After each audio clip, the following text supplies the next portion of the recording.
आप सभी प्रेस के मित्रों का स्वागत है और व्यक्तिगत तौर पर धन्यवाद भी। आप सब आज इस प्रेस कॉन्फ्रेंस में यहाँ पर आए। प्रशासन गांवों के संग अभियान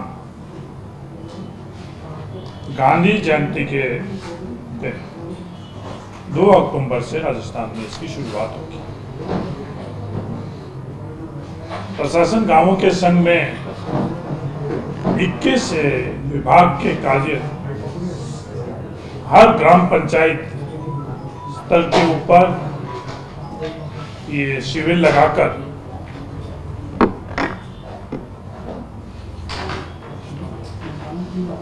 राजस्थान के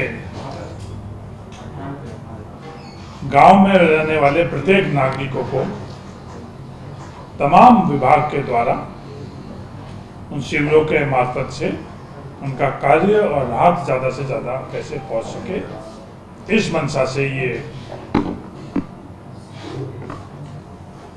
राजस्थान सरकार का फैसला है। विधिवत तौर पर राजस्थान के मुख्यमंत्री जी 2 अक्टूबर को इसकी शुरुआत करेंगे। इन शिविरों में सरकार की मंशा है कि धरातल पर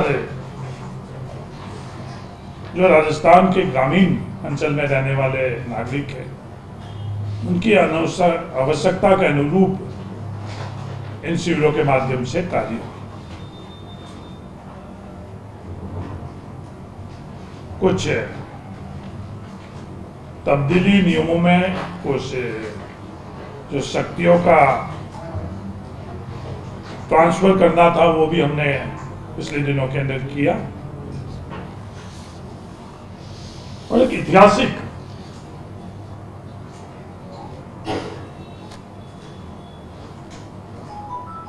एक्ट के अंदर भी हमने बदलाव किया, जिस एक्ट के लिए लगातार राजस्व विभाग और व्यक्तिगत तौर पर मैं पिछले 6 महीनों से प्रयास कर रहा था।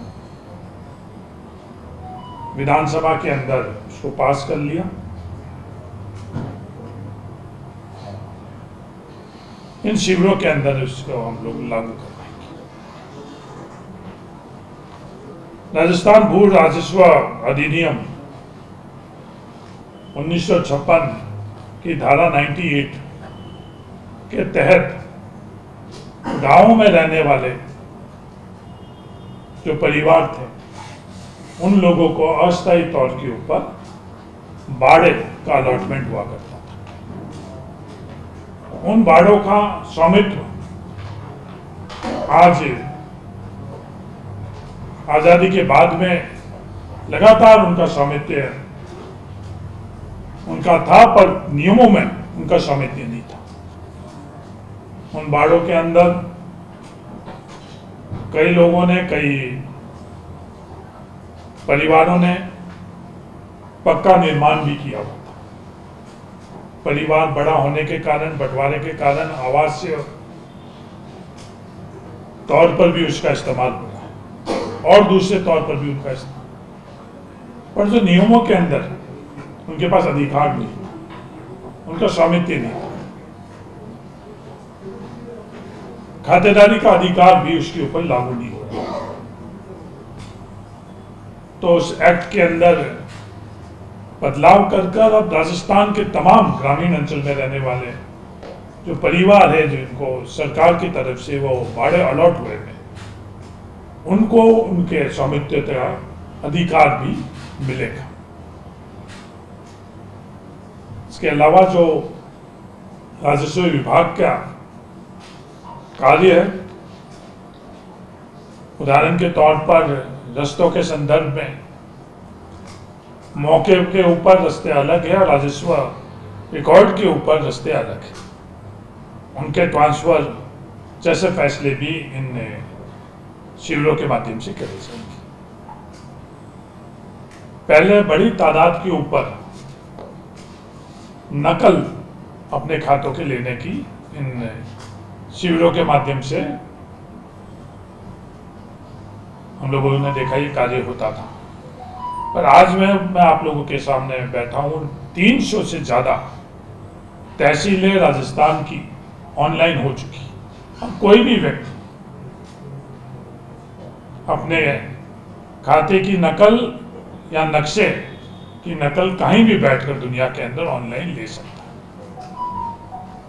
नियमों में भी हम लोगों ने बदलाव किया कि ई साइन नियम लीगली वैलिड होंगे। तो अब इन शिविरों के अंदर इस तरह की का कार्य तो कम होगा, और दूसरा कार्य दूसरे विभाग द्वारा भी इन शिविरों के अंदर काफी बड़ी तादाद के अंदर होगा। इन शिविरों का सफल बनाने के लिए मेरा आप सब व्यक्तिगत तौर पर मीडिया के दोस्तों से भी निवेदन है कि आम व्यक्ति तक इन शिविरों की जानकारी कैसे पहुंचे, इनमें आपका सहयोग भी हम लोग चाहते हैं कि अगर वो बात उन लोगों को पता चलेगी कि इसमें शिविर के माध्यम से ये कार्य हो रहे हैं, तो वो व्यक्ति जो सामान्य पृष्ठभूमि का व्यक्ति है, जिसके पास व्यवस्थाओं तक पहुंचने तक का अपने अधिकार, अपने कार्य के प्रति जो जानकारी कम होने के कारण वो आज भी वंचित है उन अधिकारों से, उनको मदद करने में आप लोगों की भी बहुत महत्वपूर्ण भूमिका रहेगी। इसलिए मेरा आप के माध्यम से राजस्थान के तमाम मीडिया के मित्रों से निवेदन है कि आम लोगों के लिए ये प्रशासन गांवों के संग अभियान जो हम लोग चला रहे हैं उसके अंदर सहयोग करें। कई ऐसे फैसले हमने किए, खेत के अंदर आवास को आवासीय तौर के ऊपर इस्तेमाल करने का 500 गज तक का प्रावधान, पर उससे किसान को बैंक से ऋण लेते वक्त या और कोई भी व्यवस्था के लिए उसके पास से ऐसा कोई पत्र नहीं जिससे वो बैंक से ऋण ले सके या और किसी प्रकार से उसका उपयोग को दिखा सके। मॉर्गेज कराने के वक्त भी वो मकान और वो भूमि आवश्यक तौर के ऊपर उसका इस्तेमाल नहीं होगा। उसके लिए भी हम लोगों ने फैसला किया है कि हम एक अधिकार पत्र, जो अपनी रोजमर्रा की भाषा में हम लोग पट्टा कहते हैं, वो अधिकार पत्र भी हम तमाम राजस्थान के उन ग्रामीण अंचल में रहने वाले लोग जो खेतों के अंदर आवास है उनको भी अधिकार पत्र की व्यवस्था इन शिविरों के माध्यम से करेंगे। इस तरह के और कई फैसले हैं जो हम लोगों ने किए हैं, और उसका पूरी 2 अक्टूबर को हम लोग आपके बीच में पैम्पलेट के तौर के ऊपर आप लोगों को साझा करेंगे। धन्यवाद। सर, पट्टा शिविर की बात करें तो इतनी नफरत कितना बड़ा शिविर चला, क्या इतना इसकी गणना की गई उसकी? देखो, नफरी होने से ज्यादा हम लोगों का है कि हमारे इंटेंशन क्या है। अच्छा, इंटेंशन हम लोगों के ठीक हो गए। इतिहास उठाकर देखो, नफरी के अनुपात के अंदर सफलता नहीं रही।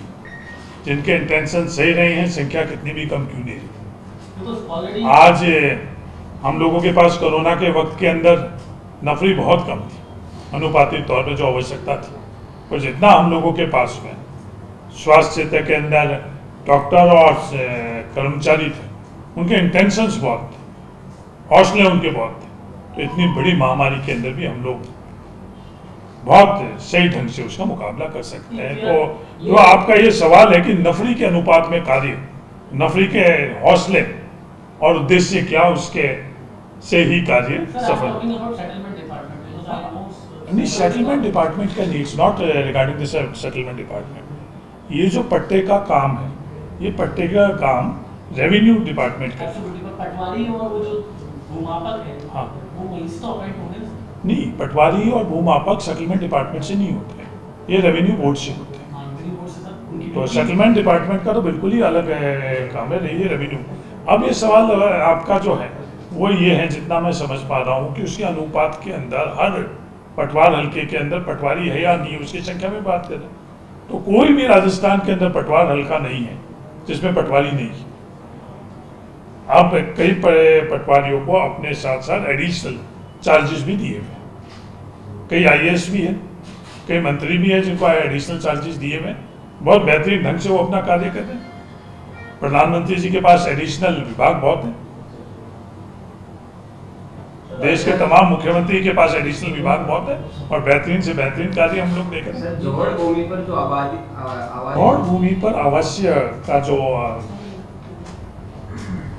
उसके संदर्भ में भी हम लोग इसका आकलन कर रहे हैं कि नियमों के अंदर उसका भी हम लोग कानूनन जो लीगल है, लीगल हम लोग उसको एग्जामिन करवा रहे हैं और उसके अंदर भी हम लोग करेंगे। अगर लीगली हम लोगों को इसकी छूट मिल गई लॉ डिपार्टमेंट की तरफ से, तो हमारा जो इंटेंशन, अभी तक हमने नियम नहीं बने, तो लीगल लॉ डिपार्टमेंट वेट करेगी तो बिल्कुल हमारा ये है कि इसमें हम लोग करें। सुप्रीम कोर्ट के आदेश इस कार्य के अंदर उसका इंटरप्रिटेशन किस तरह से हम लोग करें और कैसे राहत पहुंचा सके। हम लोगों के इंटेंशन बड़े क्लियर है कि हम ज़्यादा से ज़्यादा नियमों में शिथिलता देकर आम राजस्थान की जनता को राहत पहुंचे।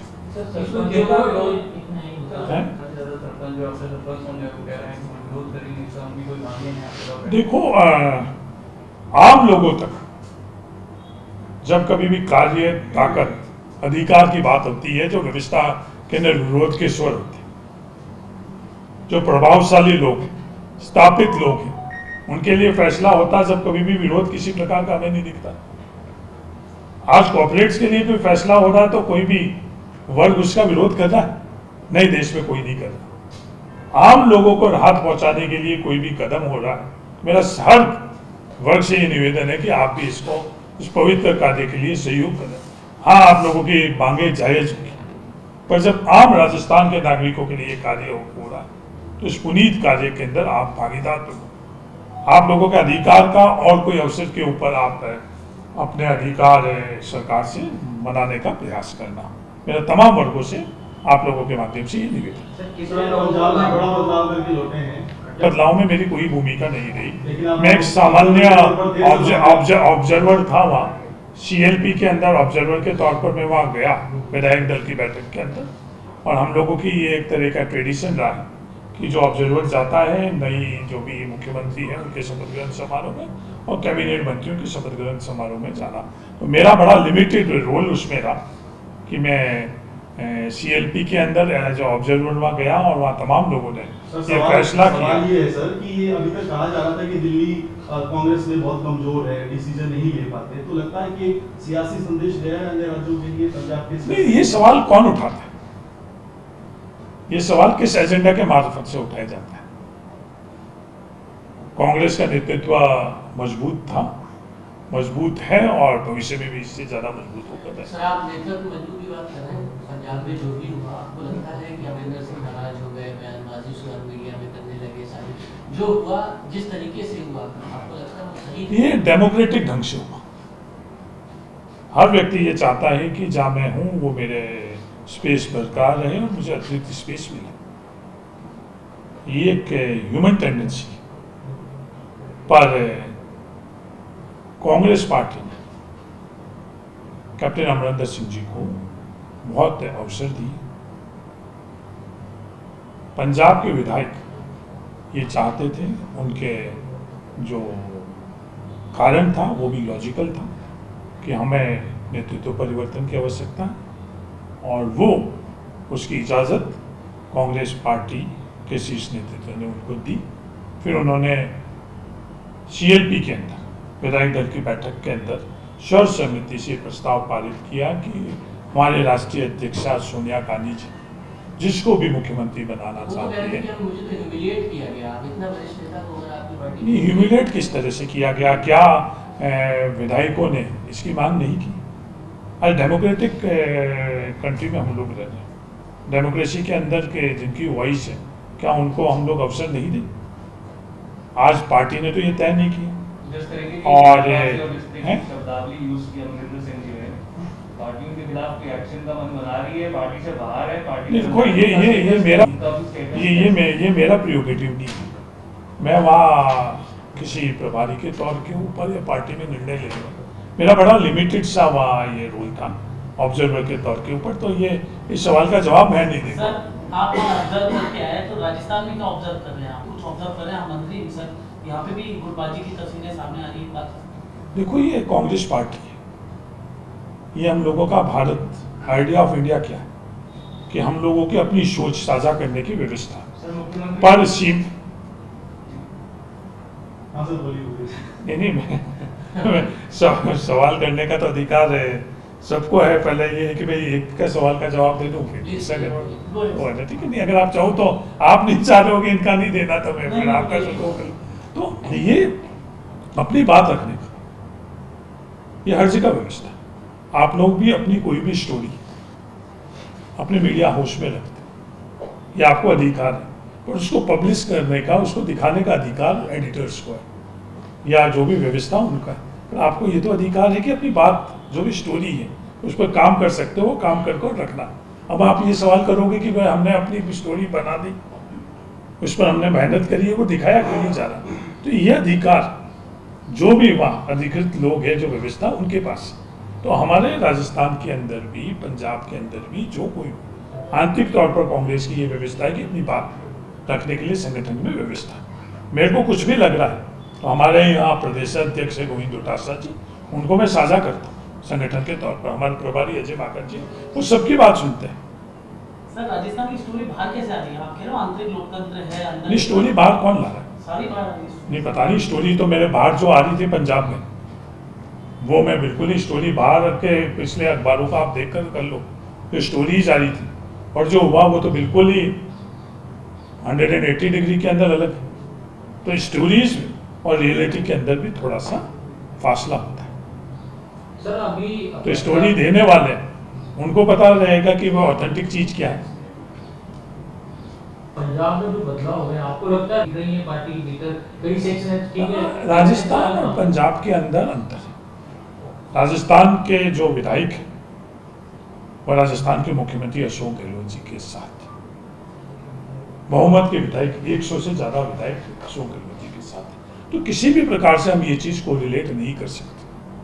राजस्थान के अंदर जो बेहतरीन कार्य हुआ, सिर्फ देश ही नहीं दुनिया के अंदर राजस्थान का कोविड प्रबंधन एक तरह का मॉडल है जिसका अनुसरण पूरी दुनिया करती है। इस आपदा के अंदर का सबसे बड़ा हम लोगों की प्राथमिकता थी कि वो कोविड का प्रबंधन था और बेहतरीन प्रबंधन राजस्थान के अंदर। किसी दूसरे देश को हम लोग किसी से तुलना नहीं कर सकते हैं, किसी दूसरे राज्य की हम लोग तुलना नहीं कर सकते। मेरे हिसाब से ये सवाल ही नहीं उठता है कि हम लोग इसको आपस के अंदर किसी भी तरह से जोड़ें। पार्टी के भीतर तबका है तो ये कह रहा है कि विधायकों का समर्थन अलग बात है, तो विधायकों के समर्थन का मतलब वो जो दूसरा खेमा है वो ये कह रहा है कि विधायकों के समर्थन का मतलब ये नहीं है कि आपको जन समर्थन प्राप्त हो गया। नहीं, खेमा मुझे राजस्थान के अंदर नजर ही नहीं आ रहा है।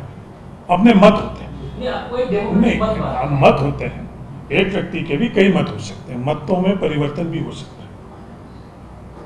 जब भी आप में मत में कोई रखते हो उसके अंदर जरूरी नहीं है कि आपको कोई मतों को इंडोर्स ही कर ले।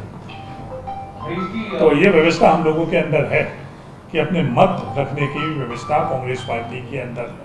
मत हो सकते हैं, अलग अलग होंगे, भिन्न होंगे, पर एक पार्टी के सदस्य के तौर के ऊपर जो पार्टी का निर्णय होता है उसका अनुसरण सब कर रहे हैं। इस संदर्भ में मैं कह रहा हूँ कि राजस्थान के अंदर कोई भी गुट नहीं है। सर नेतृत्व एक अलग बात है, लेकिन कैबिनेट को लेकर किसी और को रखते तो अधिकार मुख्यमंत्री जी का, हाँ सलाह देने का अधिकार है। मीडिया भी सलाह दे सकती है, कैबिनेट बदल रही है, ये आ रहे हैं, ये जा रहे हैं, तो मीडिया को भी अधिकार है, हर व्यक्ति को भी अधिकार है। पार्टी के अंदर जो फैसले लेने वाले हैं उनको फैसला लेना है, वो सलाह देंगे और मुख्यमंत्री जी कैबिनेट। स्टेट प्लान कब लैंड हो रहा है दिल्ली? आपने कहा था कि जब स्टेट प्लान दिल्ली लैंड हो जाएगा तो समझिए मंत्रिमंडल फेरबदल हो जाएगा। नहीं, स्टेट प्लान का मैंने बोला ही नहीं। बयान छपा था सर, मैं बयान छपा था। नहीं, स्टेट प्लान नहीं बोला मैंने। सीएम साहब जब दिल्ली लैंड कर जाएंगे उनका दिमाग दिल्ली लैंड कर स्टेट प्लान दिल्ली गवर्नर पे हो जाएगा। नहीं, मैंने एक पासिंग रिमार्क के अंदर मेरे मित्र जो उन्होंने उसको एक हेडलाइन बना दी है, तो उनका अधिकार है कोई इससे में। तो मेरी समझ जो है कि पहले भी मुख्यमंत्री जी को दिल्ली जाना था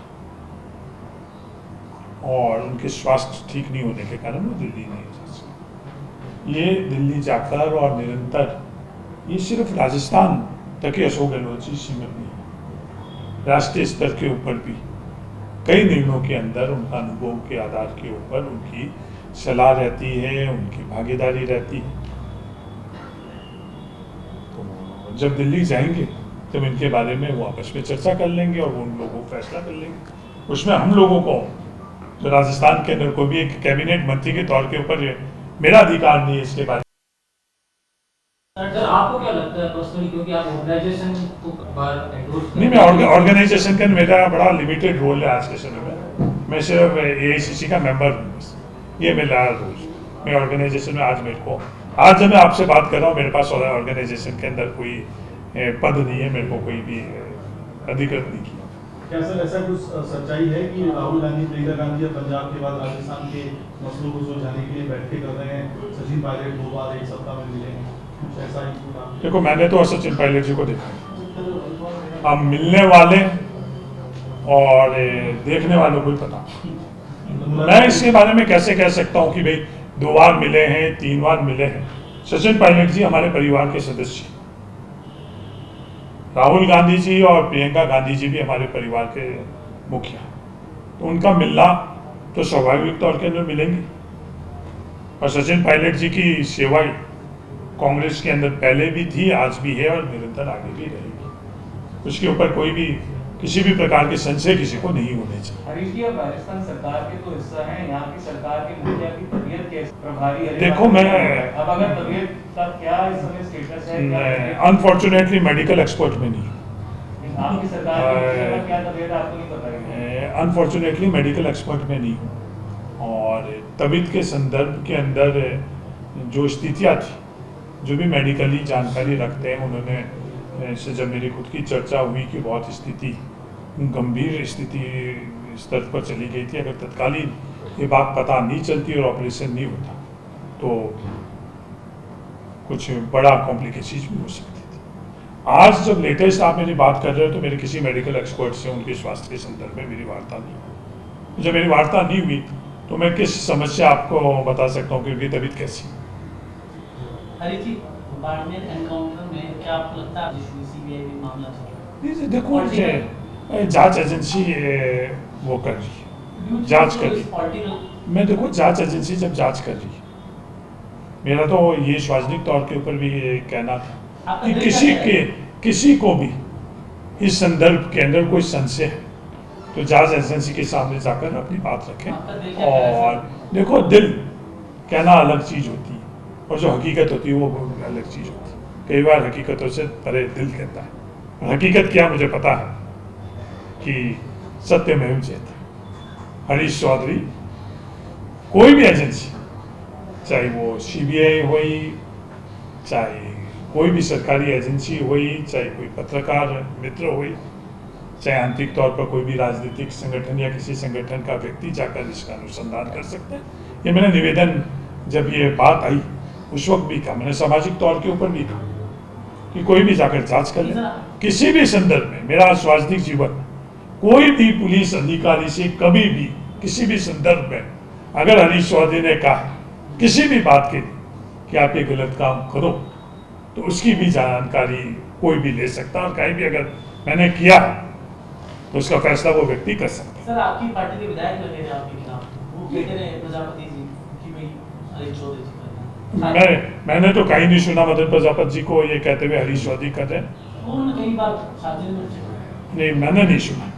CBI जांच की नहीं, CBI जांच करने का तो उनका दिए जो बात थी वो दूध का दूध पानी का पानी करने के संदर्भ में थी कि जांच होनी चाहिए। तो वो तो मैं खुद भी कह रहा हूँ कि जांच होनी चाहिए, कि जो संशय है, जरा आरोप प्रत्यारोप नहीं लगे, जो सच्चाई है वो सच्चाई रहेगी। नमस्कार, मैं हूं मानक गुप्ता।